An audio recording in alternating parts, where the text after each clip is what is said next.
The judge leaned back, chuckling. The attorneys laughed too. The whole courtroom thought this was a joke.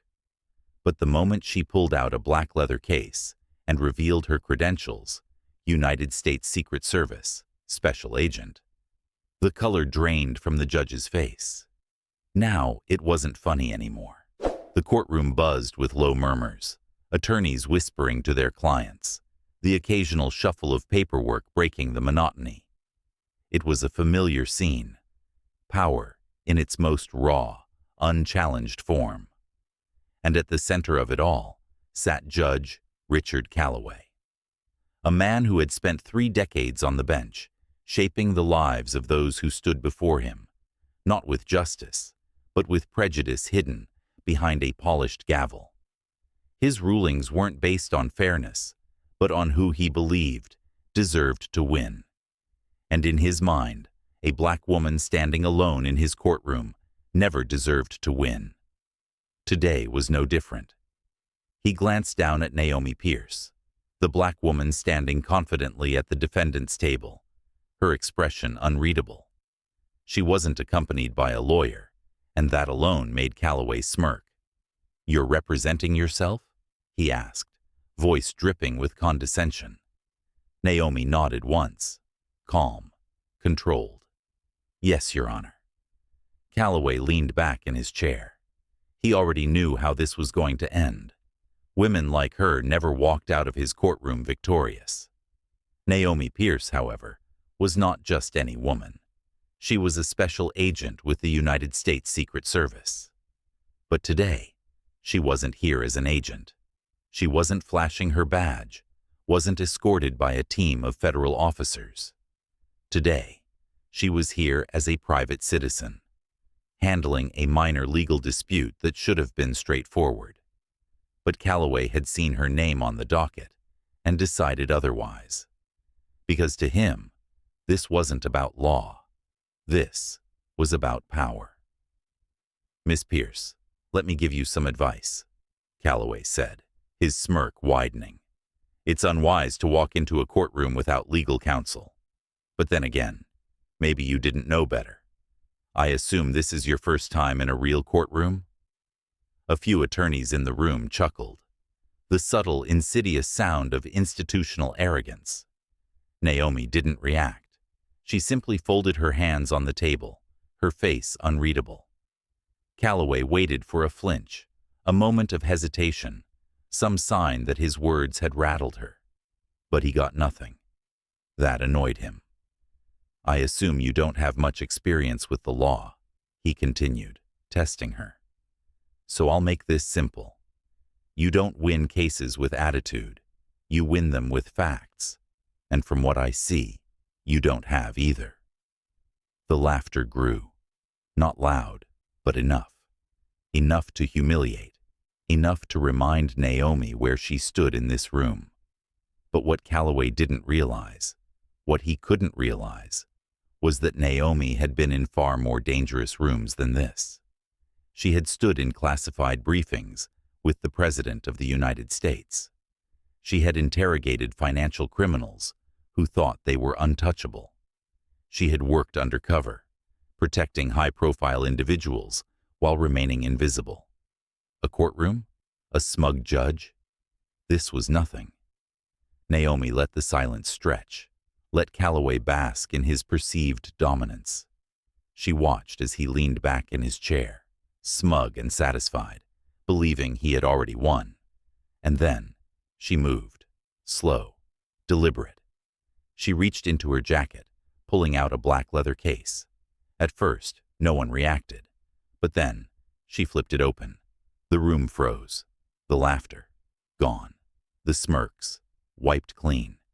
Because there, sitting on the table in front of her, was a gold badge, a United States Secret Service badge. Calloway stared. His breath hitched. Naomi finally spoke. "You were saying, Your Honor?" The silence in the courtroom was suffocating. For the first time in his career, Judge Richard Calloway had no words. His smug confidence evaporated the second his eyes landed on the badge. The golden emblem of the United States Secret Service reflected the harsh courtroom lights, its weight undeniable, its presence a direct challenge to his authority. The attorneys who had chuckled earlier, now dead silent. The audience members who had smirked, frozen in place. Even the stenographer, whose job was simply to record what was said, had stopped typing. Naomi Pierce didn't move, didn't need to. She simply sat there, her badge resting on the defendant's table like a loaded gun with the safety off. Judge Calloway cleared his throat, a weak attempt to regain control. What is this?" he asked, his voice unsteady. Naomi tilted her head slightly, her expression calm, almost amused. "This?" she said, tapping the badge lightly. "This is proof that I know the law better than you assumed." The judge's eyes flicked between her face and the badge, his mind racing. This wasn't how it was supposed to go. Naomi was supposed to be a nobody, a civilian who didn't understand courtroom procedures, an easy target, not a federal agent with the power to investigate him. The weight of the realization settled in the air. People were watching, recording. If he didn't regain control right now, his authority wouldn't just be questioned, it would be shattered. So he did what men like him always did. He doubled down. Calloway straightened in his chair, forcing his usual smirk back onto his face, a weak mask of control. "You think flashing a badge changes the rules of my courtroom?" he scoffed. Naomi didn't flinch. "No, Judge Calloway," she said, voice smooth as glass. "But it does change how this conversation is going to go." The tension snapped like a live wire. A few attorneys exchanged looks. They knew. They all knew. The moment Calloway had mocked her, he had made a mistake. Now, he was trying to climb out of a hole he had dug himself. "You're here as a civilian," Calloway said, his tone sharper, desperate. "Not as an agent. That badge has no authority in my courtroom." Naomi exhaled slowly, studying him. She let the silence stretch, let him sit in his own discomfort. Then, she leaned forward slightly, just enough. "Judge Calloway," she said, measured, precise. "Are you aware that the United States Secret Service doesn't just protect the president?" Calloway's jaw tensed. He knew where this was going. "We investigate financial crimes," Naomi continued, tapping a manicured finger against the table. "Bribery, fraud, judicial corruption." The judge's nostrils flared, his hands curled into fists. "And I know," Naomi went on, watching him, "that in the past year alone, you've had several ethics complaints filed against you." The courtroom shifted. The power dynamic that had once been entirely in Calloway's favor was now crumbling beneath him. This wasn't just about one case. This was about his career, his reputation. The audience sensed it. The attorneys definitely sensed it. And for the first time, Judge Calloway felt it too. "You're out of line," he snapped, his voice faltering. Naomi smiled, the kind of smile that wasn't meant to be comforting. "No, Your Honor," she said calmly. "I'm exactly where I need to be." The power in the courtroom had shifted. Naomi Pierce sat still, her United States Secret Service badge gleaming under the harsh overhead lights. She hadn't raised her voice. She hadn't needed to. Judge Richard Calloway, once confident and untouchable, now looked like a man trying to claw his way out of quicksand. His smirk was gone, replaced by a tight jaw and narrowed eyes filled with barely contained rage. The attorneys sitting nearby exchanged nervous glances. They knew the rules of the game had just changed, and Calloway was losing. The judge gripped the edge of his bench, his knuckles turning white. "You think you can intimidate me?" He spat, desperation laced beneath his anger. "This is my courtroom. Your badge means nothing here." Naomi finally leaned forward, placing both hands on the table in front of her. "I don't need to intimidate you, Judge," she said smoothly. "I just need you to understand something." She let the moment stretch, let the air grow thick with anticipation. Then she spoke, precise, deliberate. "That badge means I have access to records that most people don't." Calloway's fingers twitched. "It means I know things." Naomi's gaze didn't waver.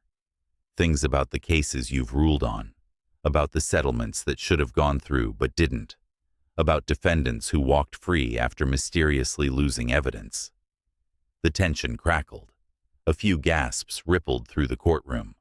One attorney coughed awkwardly. Naomi wasn't bluffing, and Calloway knew it. The judge sat rigid. His face remained unreadable, but Naomi caught it, a flicker of fear. He exhaled sharply through his nose. "I don't know what game you're trying to play, Miss Pierce, but I will not be disrespected in my own courtroom." Naomi didn't blink. "Then stop disrespecting yourself, Your Honor." A sharp intake of breath from someone in the audience. Calloway's eyes darkened. He opened his mouth, ready to regain control. But before he could speak, a new voice cut through the room. "Your Honor, perhaps we should take a recess."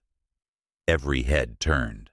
It was the district attorney, a seasoned prosecutor, a man who had been sitting quietly at his table, watching everything unfold.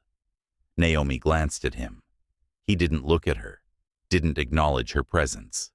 His focus was entirely on Calloway, and that's when it clicked. He wasn't making a suggestion. He was offering the judge a way out, a way to end this before it got worse. Calloway's jaw tensed. He was a proud man, too proud. But he wasn't stupid. The courtroom was too quiet. People were paying attention. And Naomi? She was still watching him. Finally, Calloway cleared his throat. "Very well," he muttered, gritting his teeth. "We will reconvene in 15 minutes. He slammed his gavel, pushing back from the bench so quickly his chair scraped loudly against the floor. Without another word, he turned and stormed toward his chambers. The moment the door shut behind him, the room erupted. "Did you see his face?" someone whispered. "That was insane. Who the hell is she?" Naomi didn't move. She had planted the seed. And now? Now she was going to watch Calloway squirm. 15 minutes felt like an eternity. The courtroom was still buzzing. Low murmurs, exchanged glances, attorneys whispering in hushed tones. Everyone was waiting, watching. The air felt charged, electric, like something monumental had already happened, but wasn't quite finished. Naomi Pierce sat exactly where she had before, unbothered, unshaken. She hadn't moved an inch, hadn't let her confidence waver. Across the room, the district attorney watched her carefully, his fingers steepled in thought. He wasn't sure what to make of her yet, but he knew one thing for certain. Judge Calloway had made a mistake, and now he had to fix it. The heavy oak doors at the back of the courtroom swung open. Calloway returned, but he wasn't the same man who had stormed out minutes earlier. He walked slower, his face rigid and unreadable. But Naomi could see it, the tightness in his jaw, the stiffness in his shoulders, the way his grip tightened on the edge of the bench as he sat down. He wasn't just angry, he was rattled. He picked up his gavel, gripping it just a little too hard. "Let's proceed," he said, voice clipped, forced into control. Naomi said nothing. She didn't need to, because she had already won. The judge shifted in his seat, clearly uncomfortable under the weight of what had just happened.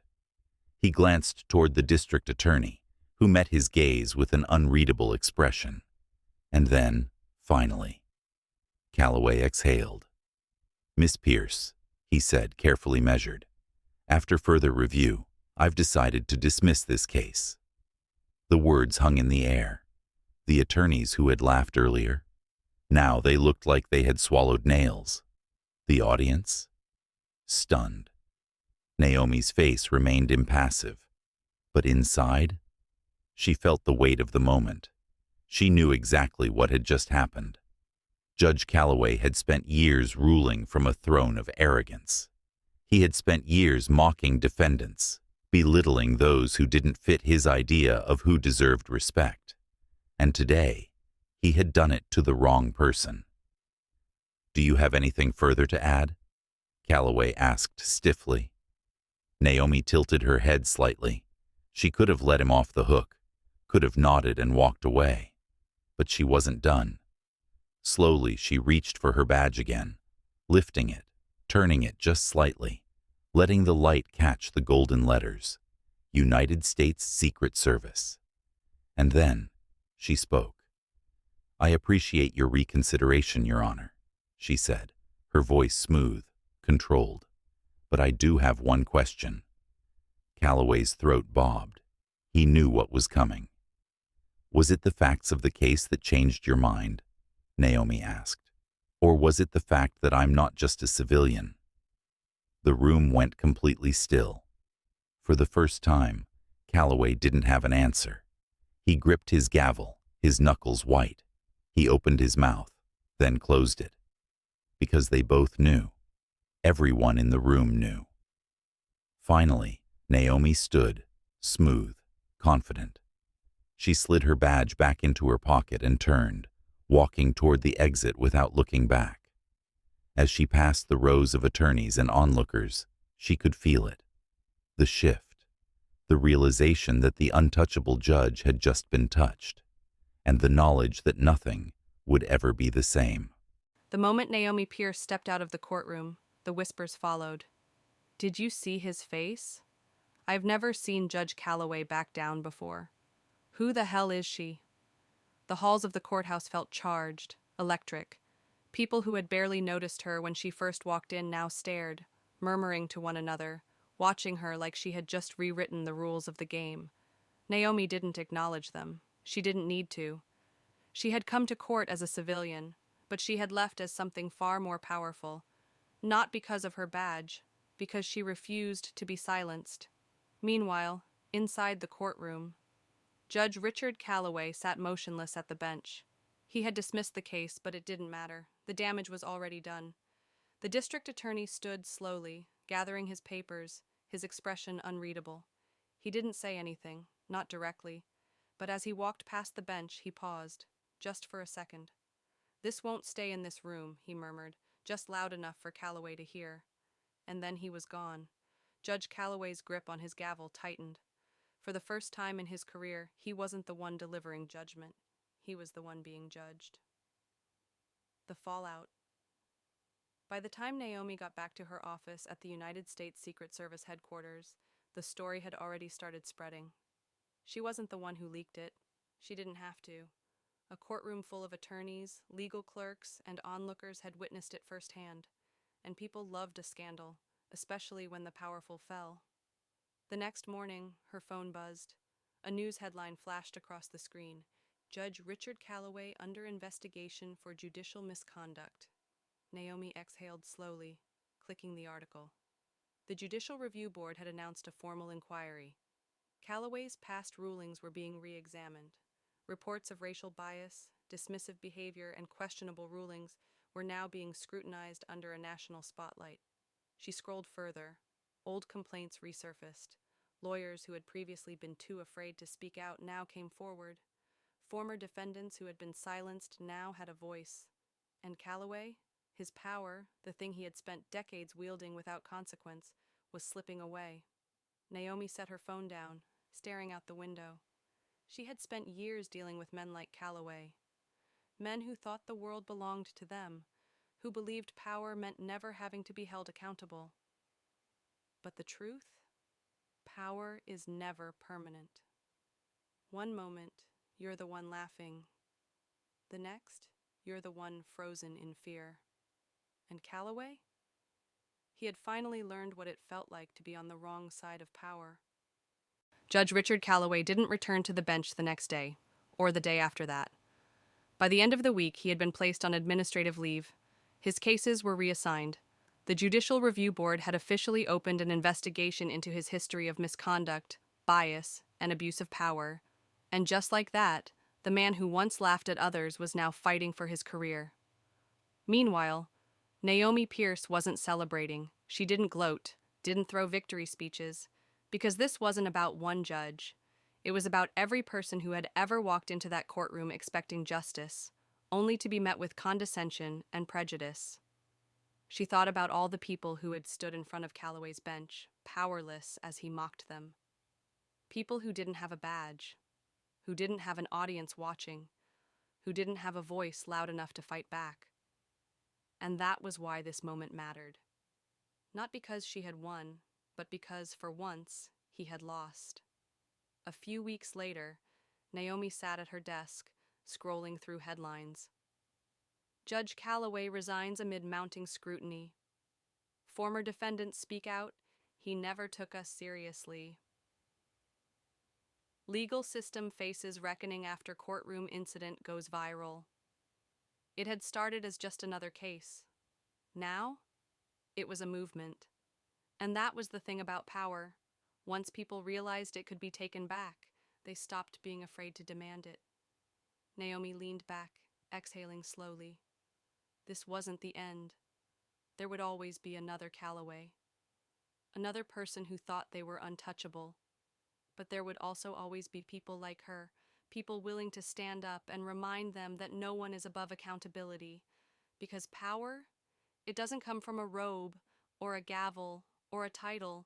It comes from knowing who you are, and that was something no one could take from her. Now, it's your turn. This isn't just a story. It's a reality that happens every day. We've all seen it. People in power abusing their authority, believing they're untouchable. But the truth is, power only lasts as long as people allow it. Judge Calloway thought he could laugh, dismiss, and control the room. But in a matter of minutes, he learned a lesson he'll never forget. So now, I want to hear from you. Have you ever witnessed a moment where the person who thought they were in control suddenly lost it? Have you ever seen justice flip the script on someone who thought they were above the law? Drop a comment below. Let's talk about it. And if you believe in holding the powerful accountable, exposing the truth, and standing up for what's right, then don't just watch, be part of the change. Like this video, share it, and subscribe to Black Horizons for more real stories that prove one thing: no one is above justice.